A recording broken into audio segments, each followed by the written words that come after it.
Hello दोस्तों, स्वागत है आपका नवोदन क्लासेस के इस यूट्यूब प्लेटफॉर्म पे। दोस्तों, इस प्लेटफॉर्म के माध्यम से हम भारत का भूगोल पढ़ रहे हैं। भारत के भूगोल के अंतर्गत एक क्लास नंबर 23 है।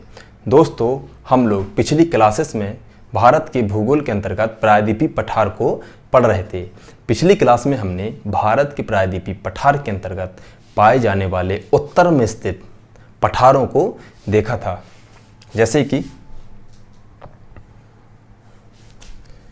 ये प्रायद्वीपीय पठार को अगर हम देखें तो कुछ ऐसा है। इस प्रायद्वीपीय पठार के अंतर्गत पिछली क्लास में हमने भौरात का पठार, मालवा का पठार, बुंदेलखंड का पठार, बंगेलखंड का पठार, छोटा नागपुर पठार, मेघालय का पठार, इन 6 महत्वपूर्ण पठारों के बारे में हमने देखा था। जनरली इस पठार को हम 2 भागों में बांटते हैं। पहला है ये उत्तर में स्थित पठार हैं और दूसरे है दक्षिण में स्थित पठार। तो दक्षिण में स्थित पठारों को हम कहते हैं दक्कन का पठार। दक्षिण में स्थित सभी पठारों को हम कहते हैं दक्कन का पठार। यह दक्षिण और उत्तर जो पठारों का जो डिवाइडेशन है वह सतपुड़ा व तापी नदी से होता है। तापी नदी के दक्षिण में पाए जाने वाले पठारों को हम कहते हैं दक्कन का पठार, जो त्रिभुजाकार एक आकृति है, ट्रायंगल। उत्तर में पाए जाने वाले जो ये उत्तर में स्थित पठार हैं। तो आज हम इस प्रायद्वीपीय पठार के अंतर्गत पाए जाने वाले दक्षिण में पठारों को हम देखेंगे, दक्षिण में स्थित पठारों को हम देखेंगे। तो सबसे पहले हम समझते हैं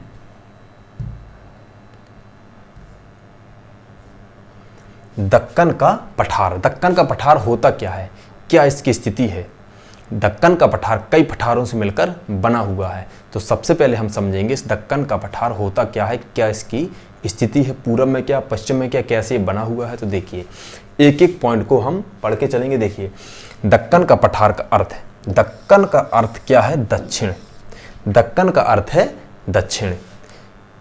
दक्कन के पठार का जो अर्थ है वो है दक्षिण, का मतलब है ऐसा पठार जो कि भारत के दक्षिण में स्थित है। दक्कन का अर्थ है दक्षिण। तो दूसरे शब्दों में हम कह सकते हैं कि दक्षिण के पठार को ही हम कहते हैं दक्कन का पठार, या दक्कन के पठार को ही कहते हैं हम दक्षिण का पठार। अगर कभी किसी क्वेश्चन में आ जाता है दक्कन का पठार ना होकर दक्षिण का पठार, तो आपको ये समझना है कि वह दक्षिण ही दक्कन कहना चाहता है। तो दक्षिण और दक्कन एक ही पठार है। नेक्स्ट पॉइंट है प्रायद्वीपीय पठार में सबसे बड़ा पठार दक्कन का पठार है। प्रायद्वीपीय भारत में सबसे बड़ा जो पठार है वो है दक्कन का पठार है। नेक्स्ट पॉइंट देखते हैं, यह एक त्रिभुजाकार जिसका आधार उत्तर की ओर, सिरा दक्षिण की ओर है। जिसका आधार देखिए, जिसका ये है पठार, जिसका आधार उत्तर की ओर, ये उत्तर है। जिसका सिरा दक्षिण की ओर, ये साउथ दक्षिण है। नेक्स्ट पॉइंट देखते हैं, दक्कन के पठार का विस्तार। दक्कन के पठार का विस्तार पूरब में पूर्वी घाट, पश्चिम में पश्चिमी घाट। देखिए, जिसका जो विस्तार है वह पूरब में, देखिए ये पूरब में ये पूर्वी घाट हो गया, ये पश्चिमी घाट हो गया, ये पूर्वी घाट हो गया, ये पश्चिमी घाट हो गया। उत्तर में तापी नदी है, या दूसरे शब्दों में कहें हम सतपुड़ा श्रेणी है। और दक्षिण में नीलगिरी है, नीलगिरी पहाड़ियां हैं। नीलगिरी पहाड़ियां वह जो कि पूर्वी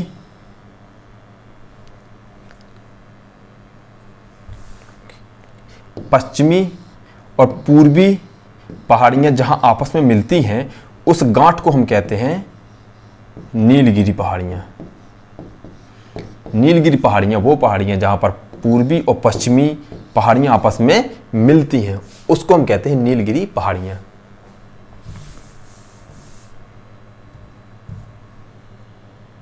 उत्तर में महादेव व मकालू पहाड़ियां, जिसको हम कहते हैं सतपुड़ा पर्वत श्रेणी। दक्षिण में नीलगिरी पर्वत तक इसका विस्तार है। नेक्स्ट पॉइंट देखते हैं, दक्कन के पठार का निर्माण मुख्यतः ज्वालामुखी क्रिया से निर्मित लावे से हुआ है। दक्कन के पठार का जो निर्माण है वह जमीन से लगभग 2000 मीटर नीचे से उद्भेदन के द्वारा लावा निकला, और जब ये लावा जमीन पर बिछ गया, इसके द्वारा ही दक्कन के पठार का निर्माण हुआ है। दक्कन के पठार का निर्माण कैसे हुआ है? यह ज्वालामुखी क्रिया से निकले लावा से हुआ है। देखिए नेक्स्ट पॉइंट देखते हैं। लावा का उद्भेदन जमीन से 2000 मीटर नीचे से हुआ है। लगभग 2000 मीटर नीचे से उसका उद्भेदन हुआ है। इसका जो सेंटर था, जहां से लावा निकला है, जो इस सेंटर था वो लगभग जमीन से 2000 मीटर नीचे था। नेक्स्ट पॉइंट देखते हैं। इसकी औसतन ऊंचाई, इसकी जो औसतन ऊंचाई है इस पठारों की, वो लगभग 600 मीटर है। इसकी औसतन ऊंचाई, एवरेज ऊंचाई वो लगभग 600 मीटर है। इसकी जो मिनिमम है वो लगभग 500 मीटर है। इसकी जो सबसे हाईएस्ट है, जो ये मिनिमम है, वह उत्तर में है। दक्कन के पठार के उत्तरी हिस्से में इसकी औसतन ऊंचाई 500 मीटर है, जो कि बहुत ही कम है। और अगर हम दक्कन के पठार के दक्षिण हिस्से में जाते हैं, साउथ में जाते हैं, तो इसकी जो ऊंचाई है वो लगभग 1000 मीटर है। दक्कन के पठार की औसतन ऊंचाई 600, उत्तर में 500, दक्षिण में 1000 है। जैसे हम दक्षिण की ओर जाते हैं वैसे ही इसकी ऊंचाई बढ़ती जाती है। इसलिए दक्कन के पठार में पाए जाने वाले साउथ दक्षिण की ओर जो चोटियां हैं वो काफ़ी ऊंची हैं उत्तर के अपेक्षा। दक्कन के पठार के उत्तर की अपेक्षा दक्षिण में ऊंची ऊंची चोटियां पाई जाती हैं। नेक्स्ट पॉइंट देखते हैं। दक्कन के पठार का ढाल। देखिए दक्कन के पठार का जो ढाल है, देखिए ये इंडिया का मैप है, तो ये पश्चिमी घाट है, ये पूर्वी घाट है। तो इसका जो ढाल है वह पश्चिम से पूरब की ओर है। इसलिए पश्चिमी घाट से निकलने वाली जितनी भी नदियां हैं ये पूर्व की घाट की ओर जाती हैं और वहां पर काटते हुए बंगाल की खाड़ी में अपना जल गिराती हैं। तो नदियों की दिशा से ही पता चलता है किसी जगह का ढाल किस तरफ है। देखिए, तो अब हम दक्कन के पठार के अंतर्गत पाए जाने वाला पहला और सबसे महत्वपूर्ण महाराष्ट्र के पठार को हम देखते हैं। महाराष्ट्र का पठार देखिए, दक्कन ट्रैम्प। दक्कन ट्रैम्प क्या होता है? देखिए, ट्रैम्प का मतलब होता है, देखिए मान लीजिए ये जमीन थी आज से कई हजारों लाखों साल पहले। यहाँ 2000 मीटर नीचे सेंटर से लावे का उद्भेदन शुरू हो गया। यहाँ पर वनस्पति थी, महाराष्ट्र के पठार पर फॉर एग्जाम्पल वनस्पति थी। ये लावा जब निकला तो इस लावे ने एक परत चढ़ा दी और इस वनस्पति को नीचे दबा दिया। तो यह इस वनस्पति के ऊपर एक लेयर चढ़ गई, ये लेयर नंबर 1। इसके बाद कुछ सालों बाद यहाँ पर भी वनस्पति आ गई। वनस्पति आई तो एक लेयर और उद्भेदन हुआ, एक लेयर और चढ़ गई, ये लेयर नंबर 2। इसी प्रकार फिर वनस्पति आ गई और वनस्पति के ऊपर फिर एक लेयर चढ़ गई, ये लेयर नंबर 3। इसी प्रकार से कई सालों में कई लेयरें चढ़ी। इसी लेयरों को कहते हैं हम ट्रैम्प। तो दक्कन ट्रैम्प कहते हैं। जब एक नहीं बल्कि एक से अधिक लेयर चढ़ जाती हैं तो हम कहते हैं ट्रैम्प। और दक्षिण में है तो सीधा महाराष्ट्र के पठार को हम दक्कन ट्रैम्प भी बोलते हैं। नेक्स्ट देखते हैं महाराष्ट्र के पठार में। देखिए, महाराष्ट्र के पठार में कोंकण के तटीय मैदान व सह्याद्री पर्वत को छोड़कर, इन दो को छोड़कर पूरा महाराष्ट्र इस महाराष्ट्र के पठार के अंतर्गत आता है। पूरा महाराष्ट्र कोंकण तटीय मैदान या फिर पूर्वी मैदान, तटीय मैदान और सह्याद्री पर्वत को छोड़कर पूरा महाराष्ट्र के पठार के अंतर्गत आता है। देखिए, नेक्स्ट पॉइंट देखते हैं। महाराष्ट्र के पठार पर क्रिटेशियस युग के लावे की मोटी परतें पाई जाती हैं। अगर कभी क्वेश्चन आता है कि महाराष्ट्र के पठार पर किस युग की चट्टानें पाई जाती हैं तो कौन सा युग है? क्रिटेशियस युग की चट्टानें। नेक्स्ट पॉइंट देखिए, महाराष्ट्र के जो पठार का निर्माण हुआ है वह लावा से हुआ है। जब महाराष्ट्र के पठार पर लावा निकल रहा था तो वह कौन सा लावा था? बेसिक लावा। जब बेसिक लावा निकलता है तो यह कुछ सालों बाद यह चेंज होता है दूसरे फॉर्म में चेंज होता है, तो बेसिक लावा चेंज होता है बेसाल्ट चट्टानों में। बेसाल्ट चट्टानों में यह चेंज हो जाता है, फॉर्म हो जाता है। बेसाल्ट चट्टानें बनती हैं रेगुर, बेसाल्ट चट्टानें परिवर्तित हो जाती हैं रेगुर मृदा में, और रेगुर मृदा होती है काली, इसलिए बेसाल्ट चट्टानें परिवर्तित हो जाती है काली मृदा में। तो रेगुर मृदा व काली मृदा एक ही है जो कि बेसाल्ट चट्टानों से बनती है, बेसिक लावा से बनती है। इसी को कहते हैं हम कपासी मृदा। तो देखिए, लावा बेसाल्ट चट्टानों में परिवर्तित हो जाती है, ये काली रेगुर मृदा होती है, इसी को कहते हैं हम कपासी मृदा, इसी को कहते हैं हम कपासी मृदा। देखिए नेक्स्ट पॉइंट देखते हैं। लावे की सबसे मोटी परत महाराष्ट्र में पाई जाती है। इस दक्कन के पठार पर पाई जाने वाली जितनी भी परतें हैं वो सबसे मोटी जो परत है वो महाराष्ट्र के पठार पर ही पाई जाती है। महाराष्ट्र के पठार पर पाई जाने वाली जो परत है वो लगभग 3000 मीटर या 3 किलोमीटर मोटी पाई जाती है। 3 किलोमीटर मोटी परत पाई जाती है। देखिए नेक्स्ट पॉइंट देखते हैं। महाराष्ट्र के पठार में हरिश्चंद्र पहाड़ी, बालाघाट, अजंता के साथ साथ गाविलगढ़ और सतमाला पहाड़ी पाई जाती हैं। देखिए ये इंपॉर्टेंट पॉइंट है, इसको देखिए। महाराष्ट्र को अगर हम मैप के माध्यम से देखा जाए तो लगभग महाराष्ट्र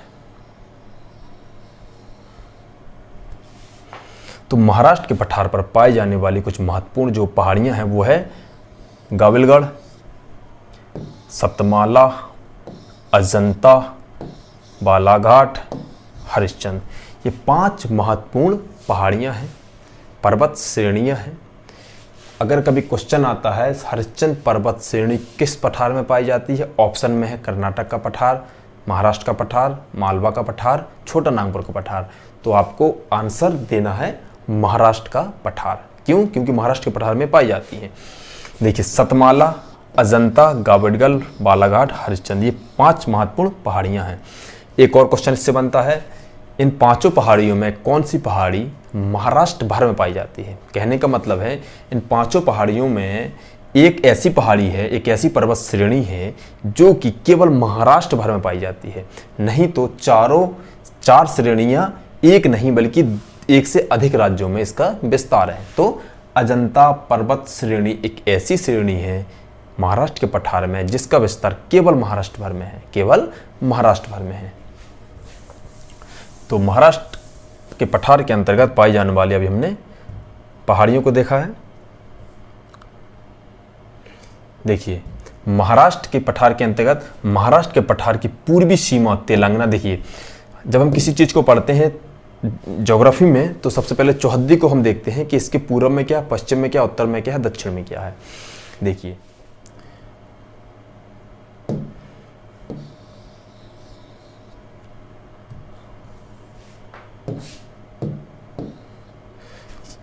महाराष्ट्र के पूर्व में पाया जाता है तेलंगाना का पठार, महाराष्ट्र के पश्चिम में पाया जाता है अरब सागर, महाराष्ट्र के पठार के उत्तर में पाया जाता है तापी नदी पर सतपुड़ा पर्वत श्रेणी, महाराष्ट्र के दक्षिण में पाया जाता है कर्नाटक का पठार।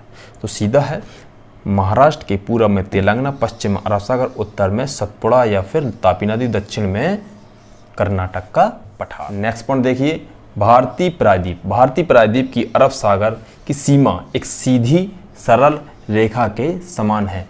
यह एक इंपॉर्टेंट पॉइंट है, इसको हम थोड़ा ध्यान से देखते हैं। देखिए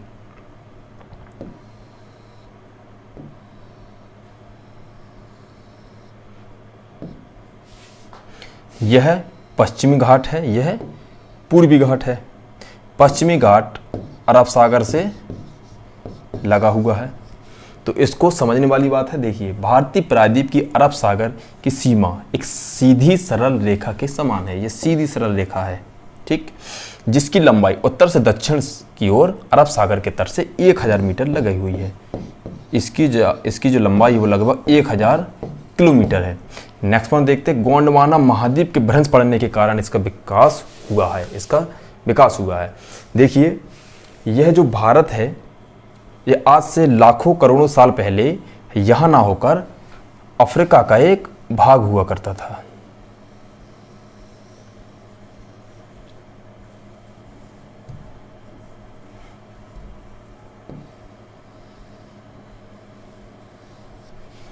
अफ्रीका एक भाग हुआ करता था।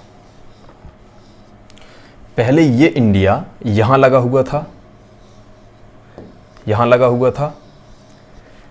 ये एक सरल सीधी जो रेखा है वो यहां भी एक सरल सीधी रेखा है, इसका ही ये एक भाग हुआ करता था।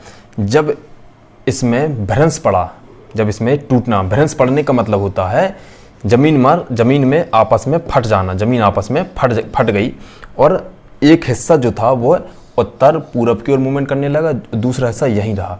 तो ये उत्तर पूरब के जो मूवमेंट करने लगा, किसी कारण भ्रंश पड़ने के कारण इसका विकास हुआ। जब भ्रंश पड़ने के बाद यह जो भारत का प्रायद्वीपीय पठार का जो हिस्सा था वो उत्तर पूरब की ओर मूवमेंट करने लगा, जो कि गोंडवाना महाद्वीप का एक हिस्सा हुआ करता था। अफ्रीका और इंडिया, मेडागास्कर, यह गोंडवाना, ऑस्ट्रेलिया, यह गोंडवाना लैंड के हिस्से हुआ करते थे। देखिए नेक्स्ट पॉइंट देखते हैं। देखिए दूसरा देखते हैं, दूसरा पठार दंडकारण्य पठार। देखिए यह एक महत्वपूर्ण पठार है, दंडकारण्य पठार। देखिए इसके कुछ इंपॉर्टेंट पॉइंट है, उसको हम देखते हैं। देखिए दंडकारण्य पठार एक तारांकित पठार है, दंडकारण्य पठार एक तारांकित पठार है। नेक्स्ट पॉइंट देखते हैं, दंडकारण्य पठार का विस्तार। दंडकारण्य पठार का जो विस्तार है वो छत्तीसगढ़ और उड़ीसा में ही है। इसका जो विस्तार है वो छत्तीसगढ़ और उड़ीसा में है। नेक्स्ट पॉइंट देखते हैं, दंडकारण्य पठार जो है वह लोह अयस्क के लिए प्रसिद्ध है। यहाँ पर लोहा का जो उत्पादन है वो बहुत बड़ी मात्रा में है और यहाँ पर भंडार भी बहुत अधिक पाया जाता है। दंडकारण्य पठार की एक महत्वपूर्ण विशेषता है कि दंडकारण्य पठार के दक्षिणी हिस्से में एक पठार है जिसको हम कहते हैं बस्तर का पठार। दंडकारण्य पठार के दक्षिणी हिस्से में एक पठार है जिसको हम कहते हैं बस्तर का पठार, जहाँ पर भारत का एकमात्र टिन भंडार स्थित है। कहने का मतलब है भारत का, अगर कभी क्वेश्चन आता है कि भारत का वह कौन सा पठार है जिस पठार में टिन का एकमात्र भंडार पाया जाता है, ऑप्शन में अगर दिया है बस्तर का पठार तो ये भी सही है, ऑप्शन में आता है अगर दंडकारण्य पठार तो ये भी सही है। तो भारत का एकमात्र टिन का भंडार किस राज्य में या किस पठार पे पाया जाता है, तो दंडकारण्य पठार या बस्तर का पठार में यह पाया जाता है। देखिए यह है दंडकारण्य पठार, यहाँ पर पाया जाता है बस्तर, यहाँ पर है टिन का एकमात्र भंडार, इंडिया में एकमात्र भंडार। देखिए दूसरा देखते हैं, तेलंगाना का पठार। देखिए तेलंगाना का पठार भी एक महत्वपूर्ण पठार है, यह बहुत ही पुराना पठार है।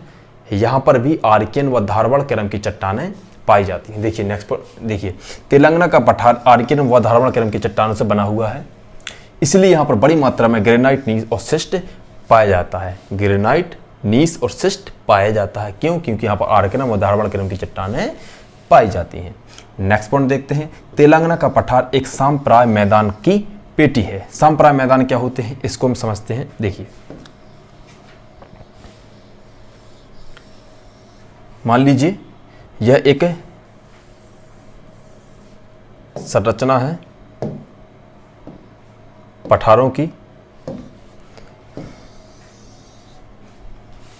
इसके बाद क्या, जब नदियां आती हैं तो पानी अपने साथ इन पहाड़ों को काटते ले जाती है, तो ये क्या होगा, ये कटते जाते हैं और ये यहाँ की जो मृदा है, ये मृदा आगे चल के यहाँ पर जो खाली रिक्त स्थान है, एम्प्टी है, यहाँ पर भर देती है। तो लास्ट में क्या होता है, यह जो पहाड़ थे अब लास्ट में क्या होंगे कि पहाड़ अब एक समतल मैदान के रूप में बन जाते हैं। इससे आप समझ गए होंगे, वह मैदान जो कि पानी या दूसरे किसी फैक्टर के द्वारा मैदानों का निर्माण करते हैं। पानी के द्वारा अपर्दित जो मृदा होती है, पानी के द्वारा जो अपर्दित मृदा होती है वह आगे खाली जगहों को भरकर मैदान का निर्माण करते हैं। उन्हीं मैदानों को कहते हैं हम साम्प्राय मैदान, जो कि तेलंगाना के पठार की एक महत्वपूर्ण विशेषता है। देखिए नेक्स्ट पॉइंट देखते हैं, तेलंगाना के पठार का जो उत्तरी हिस्सा है वह एक पठारी है। जो उत्तरी हिस्सा है वह पठारी हिस्सा है और जो दक्षिणी है वह एक समतल मैदान है जहाँ पर खेती अच्छी की जाती है। तो तेलंगाना की पठार का जो उत्तरी हिस्सा है वह पठारी है, जो दक्षिणी हिस्सा है वह बहुत ही उपजाऊ व मैदानी है। देखिए तेलंगाना का जो पठार है वह लगभग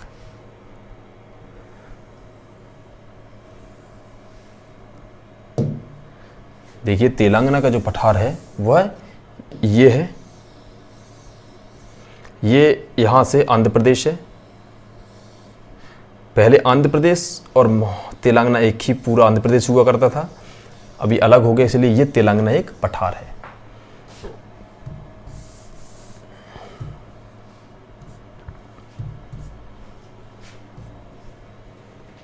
देखिए नया पठार एक रायलसीमा का पठार। रायलसीमा का पठार एक छोटा सा पठार है जो कि आंध्र प्रदेश के 4 फैला हुआ है। चलिए इसको देखते हैं हम। देखिए रायलसीमा का पठार का विस्तार आंध्र प्रदेश के दक्षिणी भाग में स्थित है। रायलसीमा पठार का जो विस्तार है वो आंध्र प्रदेश के, ये आंध्र प्रदेश है,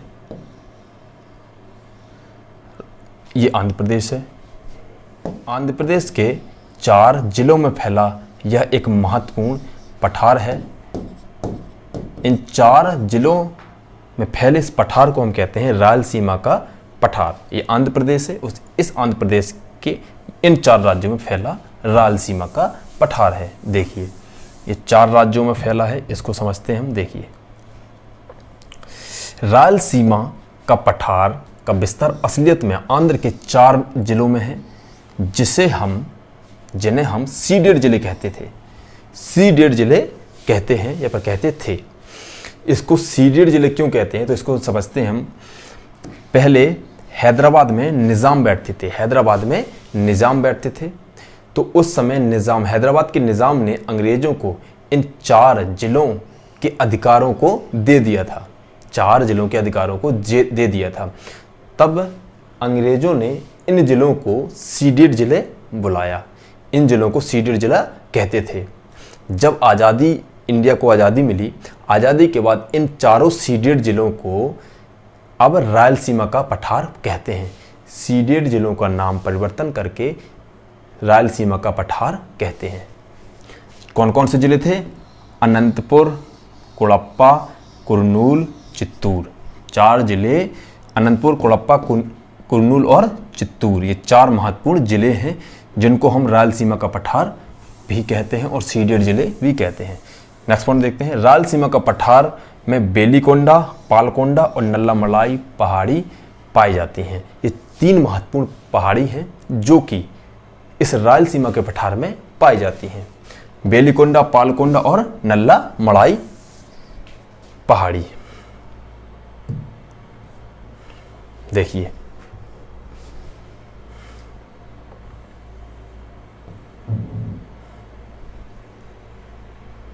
यह है पालकोंडा, यहाँ पर है बेलीकोंडा, यह है नल्लामलाई। यह 3 महत्वपूर्ण पहाड़ियाँ हैं जो कि रायलसीमा के पठार पे पाई जाती हैं। देखिए नेक्स्ट देखते हैं कर्नाटक का पठार। कर्नाटक का पठार भी एक महत्वपूर्ण पठार है जो कि दक्कन के पठार का दक्षिणी हिस्सा है, दक्कन के पठार के दक्षिण में स्थित है। देखिए इसके कुछ इंपॉर्टेंट पॉइंट देखिए। कर्नाटक का पठार एक लावा निर्मित पठार है। कर्नाटक के पठार का निर्माण लावा से ही हुआ है। नेक्स्ट पॉइंट देखते हैं। कर्नाटक के पठार में आर्यन व धारवाड़ क्रम की चट्टानें पाई जाती हैं। धारवाड़ जिला प्रसिद्ध है एक चट्टानों के नाम देने के लिए। विश्व की महत्वपूर्ण चट्टानों में से धारवाड़ क्रम की चट्टानें कर्नाटक में स्थित एक जिले के नाम पर पड़ी हुई है। धारवाड़ क्रम की चट्टानों को पहली बार धारवाड़ जिले में देखा गया। कहने का मतलब है एक नई क्रम की चट्टानों को धारवाड़ जिले में देखा गया, इसलिए उस क्रम की चट्टानों को ही धारवाड़ क्रम की चट्टानें कहने लगे। तो धारवाड़ क्रम की चट्टानें धारवाड़ जिले में है जो कि कर्नाटक जिले स्टेट में पाया जाता है। नेक्स्ट पॉइंट देखते हैं। कर्नाटक के पठार का विस्तार दक्षिण पश्चिम कर्नाटक से केरल के कोझिकोड व कन्नूर जिले तक पाया जाता है। दक्षिण पश्चिम कर्नाटक से। नेक्स्ट वन देखते हैं, कर्नाटक के पठार का उत्तरी हिस्सा को मलनाड कहते हैं और उत्तरी हिस्से को कहते हैं मलनाड व दक्षिणी हिस्से को कहते हैं मैदान। इस मैदान के भी दो भाग हैं, लेकिन हम इसको भी ऐसे ही पढ़ेंगे कि कर्नाटक के पठार के उत्तरी हिस्से को कहते हैं मलनाड और दक्षिणी हिस्से को कहते हैं मैदान। नेक्स्ट पॉइंट देखते हैं, ये इंपॉर्टेंट पॉइंट है आने वाला। देखिए, बाबा बुदन की पहाड़ी सबको ही जानता है, उसी के बारे में है। देखिए, कर्नाटक की सबसे ऊंची चोटी बाबा बुदन पहाड़ी पर स्थित है।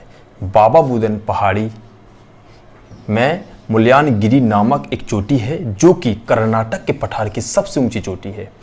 कहीं कहीं पर मुल्यानगिरी को ना मानकर दूसरी चोटी को सबसे ऊंची चोटी बताई जाती है, आगे हम देखेंगे। देखिए, बाबा बुदन की पहाड़ी पर सबसे ऊंची चोटी है मुल्यानगिरी, जो कि कर्नाटक राज्य या फिर पठार की सबसे ऊंची चोटी है। देखिए, कुंद्रेमुख चोटी मुल्यानगिरी चोटी के बगल में स्थित है। देखिए, अभी हमने बताया था कहीं कहीं पर मुल्यानगिरी को ना मानकर कुंद्रमुख नामक चोटी को बाबा बुदन व कर्नाटक की सबसे ऊंची चोटी माना जाता है। देखिए, कुंद्रमुख चोटी और मुल्यानगिरी आपस में दोनों बगल में स्थित हैं, दोनों बगल आपस में अगल बगल स्थित हैं। इन दोनों चोटियों को जब हम मिलाते हैं तो इसको एक नाम दिया जाता है चंद्र द्रोण पर्वत। जब दोनों चोटी मिल जाती हैं मुल्यानगिरी और कुंद्रमुख, तो उसका एक नया नाम आता है चंद्र द्रोण पर्वत। तो सीधे समझिए, बाबा बुदन की पहाड़ी पर सबसे ऊंची चोटी मुल्यानगिरी है, ना कि कुंद्रमुख है। कई जगह पर कुंद्रमुख को सबसे ऊंची चोटी माना गया है, लेकिन आप मुल्यानगिरी को ही सबसे ऊंची चोटी माने और सबसे ऊंची चोटी ही मुल्यानगिरी है।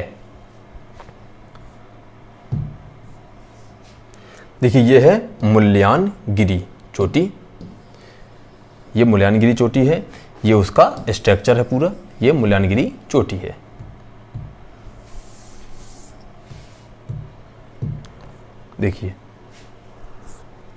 देखिए, ये एटलस में अगर आप देखें, ऑक्सफोर्ड के एटलस में, तो इसमें कुंद्रमुख को ही सबसे ऊंची चोटी माना गया है, लेकिन कुंद्रमुख ना होकर यहां पर है मुल्यानगिरी। कर्नाटक पठार की सबसे ऊंची चोटी है मुल्यानगिरी। देखिए, नेक्स्ट देखते हैं हम मैसूर का पठार। मैसूर का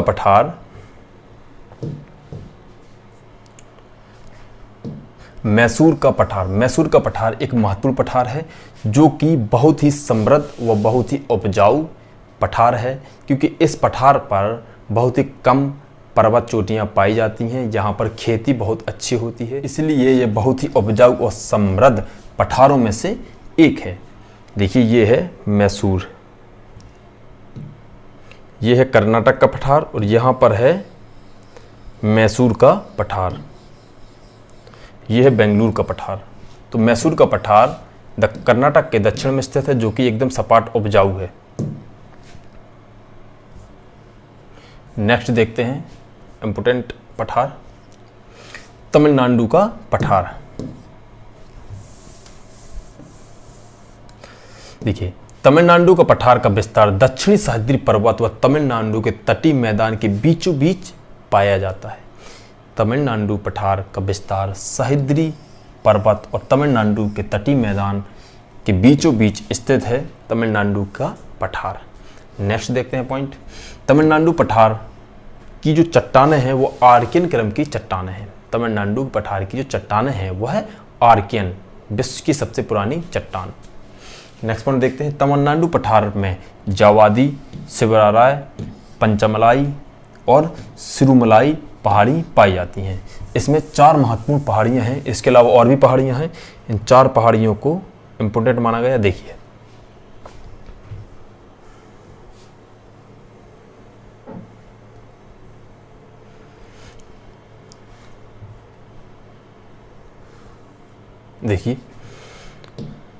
यह है जावादी पहाड़ी जो कि तमिलनाडु पठार में पाई जाती है। सेवराई की पहाड़ी, पंचमलाई की पहाड़ी और सिलुमली पहाड़ी, ये 4 महत्वपूर्ण पहाड़ियाँ हैं जो कि तमिलनाडु राज्य में पाई जाती हैं। नेक्स्ट देखते हैं,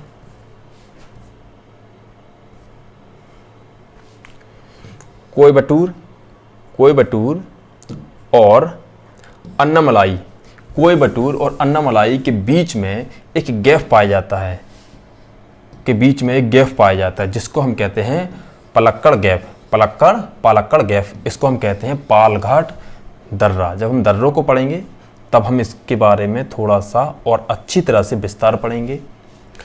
पलक्कड़ गैप या फिर पालघाट दर्रा, जिसकी चौड़ाई 24 किलोमीटर है, जो कि कोयंबटूर और अन्नामलाई पहाड़ी के बीच पाया जाता है। तो दोस्तों, आज हमने प्रायद्वीपीय पठार के अंतर्गत पाए जाने वाले दक्कन के पठार में स्थित कुछ महत्वपूर्ण पठारों को देखा, जिसके अंतर्गत हमने सबसे पहले दक्कन के पठार को देखा कि दक्कन का पठार होता क्या है। इसके बाद हमने महाराष्ट्र के पठार को देखा, इसके बाद हमने दनकराय पठार को देखा, इसके बाद हमने तेलंगाना के पठार को देखा, रायलसीमा के पठार को देखा हमने, इसके बाद हमने कर्नाटक के पठार को देखा, मैसूर के पठार को देखा और तमिलनाडु के पठार को देखा। आज हमने प्रायद्वीपीय पठार के अंतर्गत पाए जाने वाले उत्तर में स्थित व दक्षिण में स्थित सभी प्रकार के पठारों को पूरा पढ़ लिया है। तो दोस्तों, बने रहिए। धन्यवाद।